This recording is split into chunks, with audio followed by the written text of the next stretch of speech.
Same 2 BSc same 2 zoology. Paper number है 201 CC जू 201 non caudate અને એમાં બી આપણે સિલોમેટ જોઈશું, જેમાં આપણે કોક્રોચ વિશે, કોક્રોચનું માદા પ્રજનનતંત્ર વિશે આજે જોવાનું છે।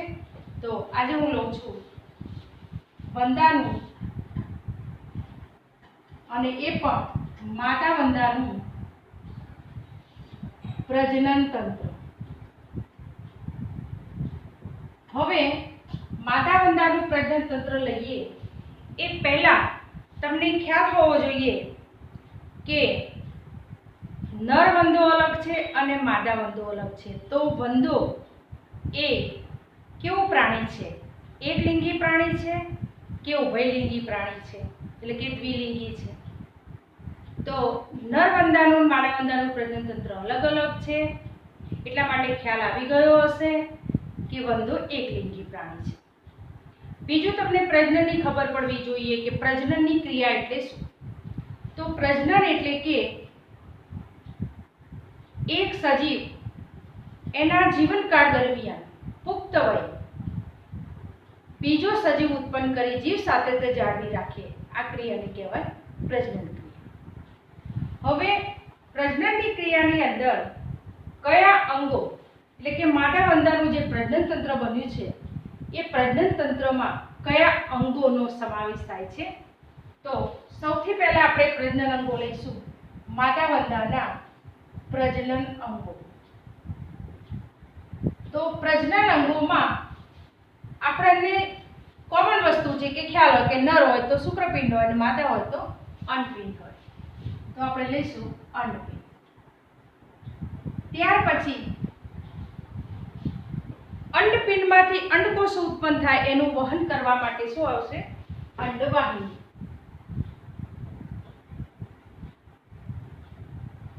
અંડવાહિની બંને બાજુની ભેગી મળે એને આપણે કહીશું સામાન્ય અંડવાહિની।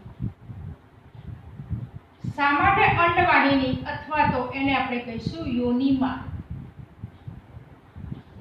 એ જે છે એ જનન છિદ્ર, માદા જનન છિદ્ર મારફતે ક્યાં ખુલશે?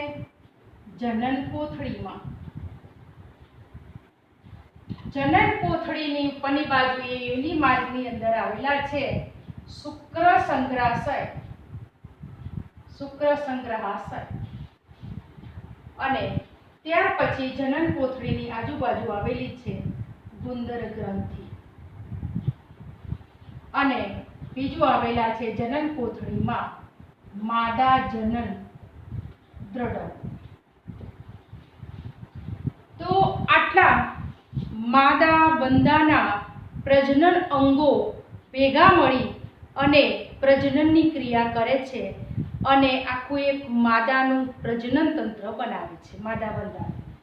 હવે એમાં આ જે પ્રજનન અંગો છે એ કયા જગ્યાએ, કયા ખંડમાં હોય?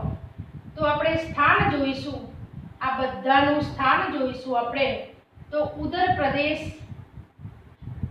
બરોબર?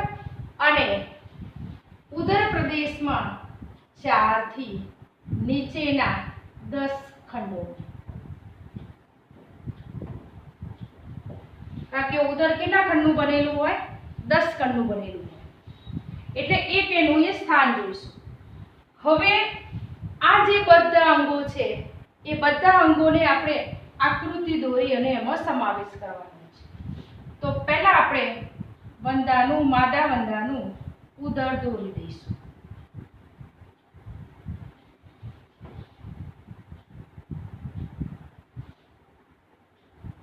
આ આપણે દોરી દીધું માદા વંદાનું ઉદર।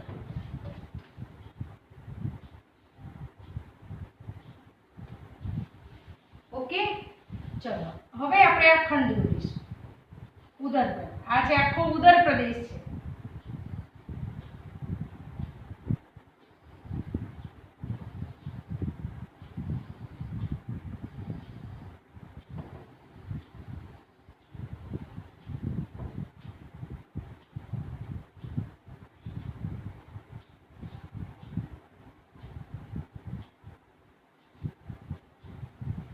રીતે તમારે આછું આછું અહીંયા દોરી દેવાનું, જેથી સિમેટ્રિકલ આપણે બધા અંગોની ગોઠવણી કરી શકીએ.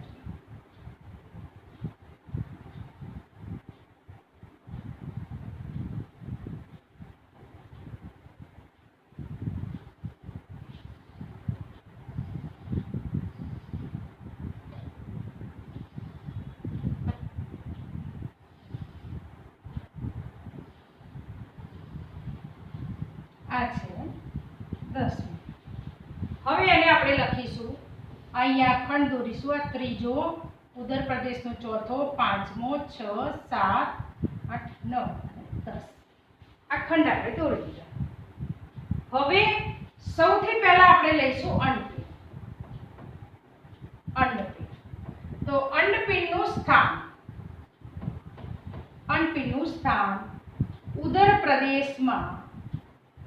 ઉત્તર પ્રદેશમાં 4 ખંડથી 6 ખંડ સુધી અને પાર્શ્વ બાજુએ. તો અહીંયા આપણે 4 ખંડ, તો અહીંયા અગ્ર બાજુએ સૂત્રવત આવશે અને આ રીતે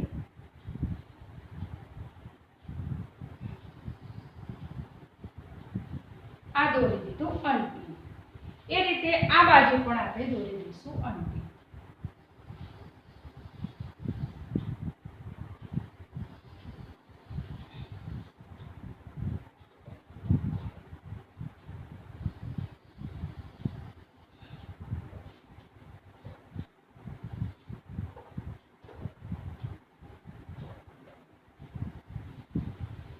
આ દોરી દીધું અંડપિંડ. હવે પ્રત્યેક અંડપિંડની અંદર 8 અંડપીટિકાઓ આવેલી હોય. પ્રત્યેક અંડપિંડની અંદર અંડપીટિકાઓ આવેલી હોય છે. એ અગ્ર છેડે સૂત્ર હોય. ચલો, 8 અંડપીટિકાઓ.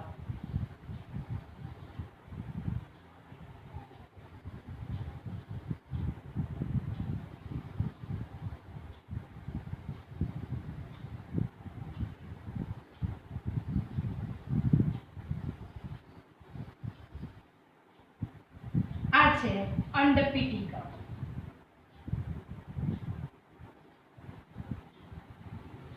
આ છે અંડપિંડ.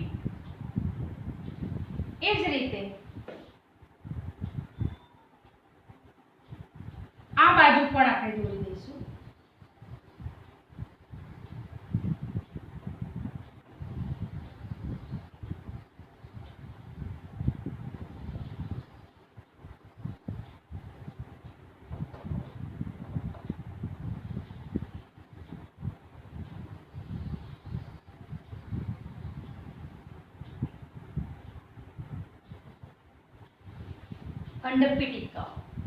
અંડપીટિકાઓ જે છે એમાં વિકસતા અંડકોષો ગોઠવાયેલા જોવા મળે છે.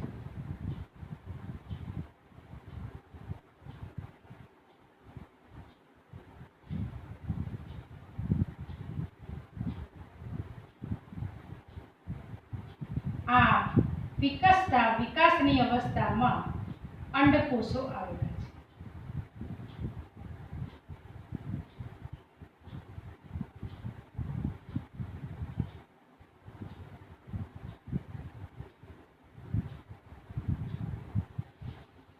અહીંયા આપણે લખી દઈશું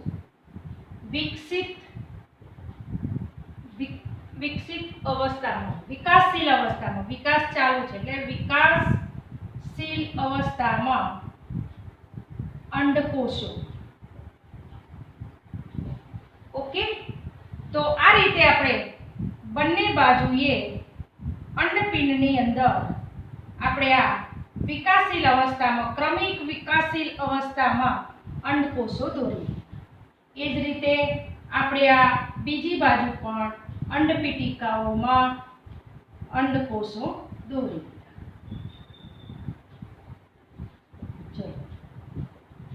ઓકે, હવે આ જે અંડપિંડ છે એના પશ્વ છેડે બંને બાજુએ અંડવાહિની નીકળે છે।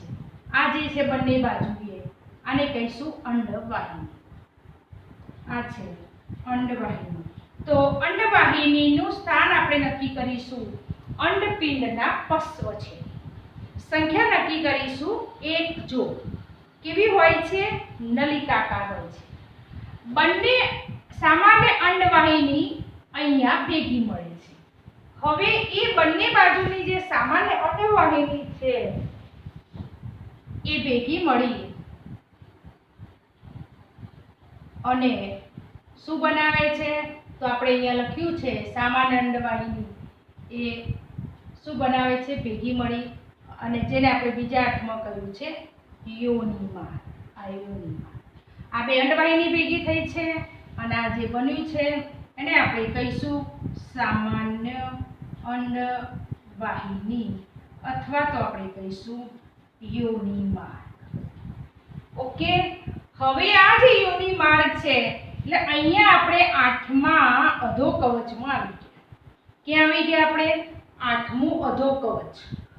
વક્ષ બાજુ આવેલું હોય અધોકવચ અને ઉપરી બાજુ ઉપર આવેલું હોય પૃષ્ઠ બાજુ, એને આપણે કહીશું ઉપરી કવચ અથવા તો પૃષ્ઠ। આ 8મા અધોકવચ બરોબર, એની નીચે અહીંયા એક છિદ્ર પડે, અહીંયા છિદ્ર પડે અને આને કહીશું માદા જનન છિદ્ર।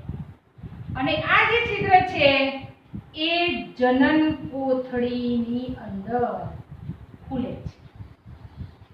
આ છે જનન કોથળી, આ જનન કોથળી। આ છિદ્ર કયું થયું? માદા જનન છિદ્ર અને આ જનન કોથળી। તો આ બાજુ આપણે લખી દઈશું જનન કોથળી। આ જનન કોથળીની આ ઉપરની પૃષ્ઠ દીવાલ અને આ પશ્વ દીવાલ 8મું ને 9મું અધોકવચ અંતર્વલન થઈ જાય છે અને અંતર્વલન થઈ જનન કોથળી બનાવે છે। એટલે માદા વંદાનું ઉદર આપણને સાંકડું લાગે છે, એટલે ટૂંકું લાગે છે, ટૂંકું। અને નરવંદાનું ઉદર લાંબુ હોય। પછી બીજું, માદા વંદાનું જે ઉદર છે એ અંડકોષોથી ભરેલું હોય અને 8મું 9મું અંતર્વલન થઈ જનન કોથળી બનાવી દીધી હોય એટલે ફૂલેલું લાગે અને ટૂંકું લાગે। ઓકે, હવે જનન કોથળી પછી શુક્ર સંગ્રાશય। તો આ જે જનન કોથળી છે, જે અહીંયા આ માદા જનન છિદ્ર આવેલું છે તેની ઉપર અગ્ર બાજુએ સામાન્ય યોની માર્ગ જે છે ત્યાં આવું એક અપકર્ષ પામેલું છે અને બીજું અને સામાન્ય નળી મારફતે આ આવેલું છે શુક્ર સંગ્રહાશય। આ છે શુક્ર સંગ્રહાશય। આમ કહેવાય છે કે એક જોડી છે પરંતુ વાસ્તવમાં એક જ છે અને એની બાજુમાં અપકર્ષ પામેલો ભાગ અધ્યાંત્ર તરીકે ઓળખાય છે અને કહેવાય છે કે અધ્યાંત્રમાંથી જે સ્ત્રાવ થાય છે એ શુક્રકોષોને ઉત્તેજિત કરે છે। ત્યાર પછી આ જનન કોથળીની બંને બાજુએ ગુંદર ગ્રંથિ આવેલી હોય છે અને એ ગુંદર ગ્રંથિમાં ડાબી જે ગુંદર ગ્રંથિ છે, આ બાજુની જે ગુંદર ગ્રંથિ છે ટૂંકી હોય છે। આ ગુંદર ગ્રંથિ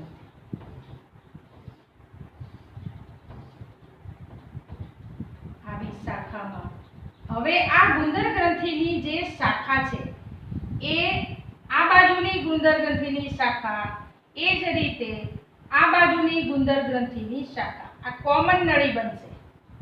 કોમન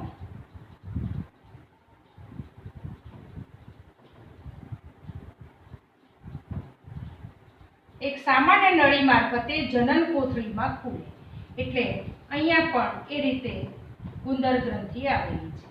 ડાબી અને જમણી એમ બંને ગુંદર ગ્રંથિઓ છે, એમાંથી જમણી બાજુની ગુંદર ગ્રંથિ નાની છે અને સામાન્ય નળી મારફતે એ જનન કોથળીની પૃષ્ઠ પાર્શ્વ બાજુએ ખુલે છે। તો આ થઈ ગુંદર ગ્રંથિ। આ સિવાય જનન કોથળીની અંદર અહીંયા આવેલા છે માદાના ચીપિયા જેવા અગ્રજનન અને આ પશ્વજનન આ લાંબા તો આવેલા છે માદા જનન દ્રઢકો. ઓકે, આપણે બધા જ આ જે અંગો છે માદા વંદાના પ્રજનન અંગો, અંડપિંડ, તો આપણે અંડપિંડ પણ દોરી દીધું. ત્યાર પછી અંડવાહિની, સામાન્ય અંડવાહિની, જનન છિદ્ર, જનન કોથળી, શુક્રસંગ્રાશય, ગુંદર ગ્રંથિ અને માદા જનન દ્રઢકો. સૌથી પહેલા આપણે બધા જ પ્રજનન અંગોનું સ્થાન નક્કી કરી દીધું અને બધા જ પ્રજનન અંગોનું સ્થાન શું થયું નક્કી? 4 થી 10 ખંડ. જોઈ લો, ઉદર પ્રદેશ લીધો છે ફક્ત અને એ ઉદર પ્રદેશમાં 4 થી 10 ખંડની અંદર લઈ લીધું છે. ઓકે, હવે સૌથી પહેલા આપણે સમજી લો કે આપણને ક્વેશ્ચન પૂછાયો છે કે માદા વંદાનું પ્રજનન તંત્ર આકૃતિ સહિત વર્ણવો. તો માદા વંદાના પ્રજનન અંગો લખી દેવાના અને માદા વંદાના પ્રજનન અંગો માદા વંદામાં ઉદર પ્રદેશમાં 4 થી 10 ખંડોમાં વિસ્તરેલા છે, ગોઠવાયેલા છે. એક એ લખી દીધું. એના પછી તરત આ આકૃતિ દોરી દેવાની અને આ આકૃતિ મેં કેવી રીતે દોરી એ તમે જોઈ લીધી છે કેવી રીતે દોરાય. હવે એના પછી આપણે એનું વર્ણન લખવાનું. તો સૌથી પહેલા આપણે અંડપિંડ વિશે લઈશું. તો અંડપિંડમાં આપણે સ્થાન નક્કી કરી દીધું. આ ઉદર પ્રદેશ છે અને એમાં કયો ખંડ છે? ચોથો ખંડ છે. ચોથા ખંડથી છઠ્ઠા ખંડ સુધી એ લખી દીધા પછી આપણે એની રચના લખવી હોય તો રચનામાં આપણે લખી શકીએ કે પ્રત્યેક અંડપિંડ અંડપીટિકાઓનું બનેલું છે. અંડપીટિકાઓ કેવી છે? અંડપીટિકાઓ તો નલિકામય છે. નલિકામય કેટલી સંખ્યામાં આવેલી છે? તો 8ની સંખ્યામાં આવેલી છે.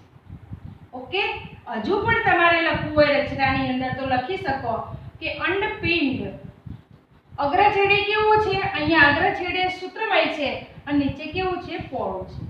અગ્રછેડે સૂત્રમય અને પશ્વછેડે કેવું છે? પહોળું છે. હજુ પણ તમારે લખવું હોય તો લખી શકો એના પછી કે અંડપિંડમાં આ જે અંડપીટિકાઓ છે એની અંદર અંડપીટિકાઓમાં વિકસિત અવસ્થામાં, વિકાસશીલ અવસ્થામાં અંડકોષો ગોઠવાયેલા હોય છે. ઓકે, તો આ અંડપિંડ વિશે આપણે આટલું લખી દીધું. હવે અંડપિંડ પછી આપણે શું લખવાનું છે? અંડવાહિની વિશે. તો હવે આપણે લખીશું અંડવાહિની વિશે. તો અહીંયા આપણે લખી દઈશું અંડવાહિની.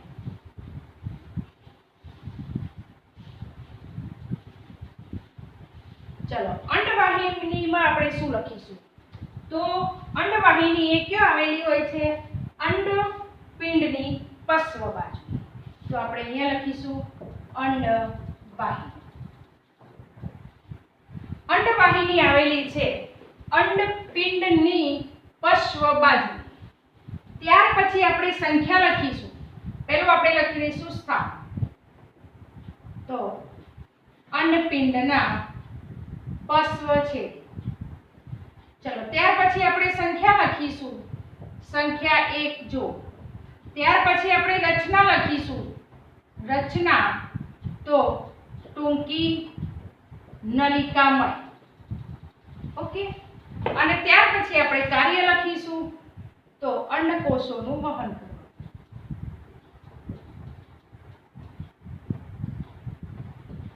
ચલો, એના પછી હવે આવે છે સામાન્ય અંડવાહિની અને એને કહીશું આપણે યોનિમા.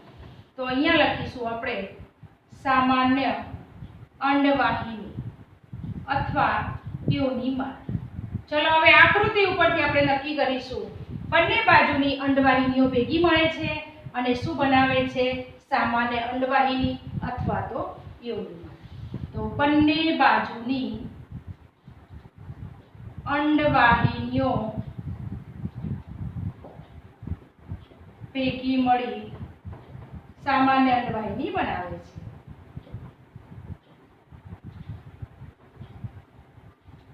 ઓકે, એના પછી આવશે જનન છિદ્ર. તો આપણે લખીશું જનન છિદ્ર. જનન છિદ્રમાં આપણે વાત કરી હતી માદા વંદામાં કયું અધોકવચ? 8મું અધોકવચ. બરોબર. ક્યાં ખુલે છે? જનન છિદ્ર મારફતે. જે છિદ્ર મારફતે જનન કોથળીમાં ખુલે. ઓકે, તો આ જનન છિદ્ર પણ થઈ ગયું. ચલો હવે જનન કોથળી લઈશું આપણે.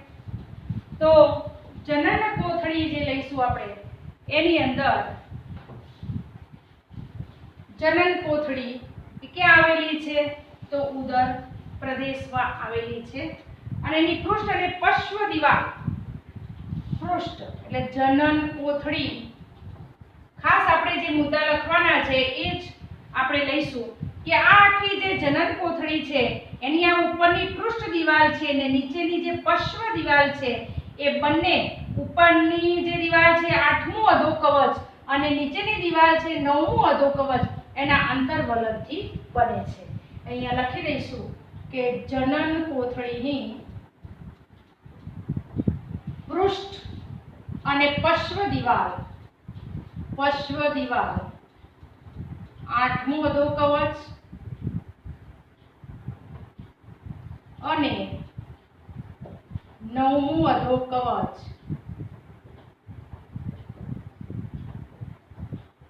ના અંતર્વલનથી બને છે. ઓકે, એના પછી આપણે લખીશું કે જનન કોથળી જે છે એ જનન કોથળીની અંદર માદા જનન દ્રઢકો આવેલા છે.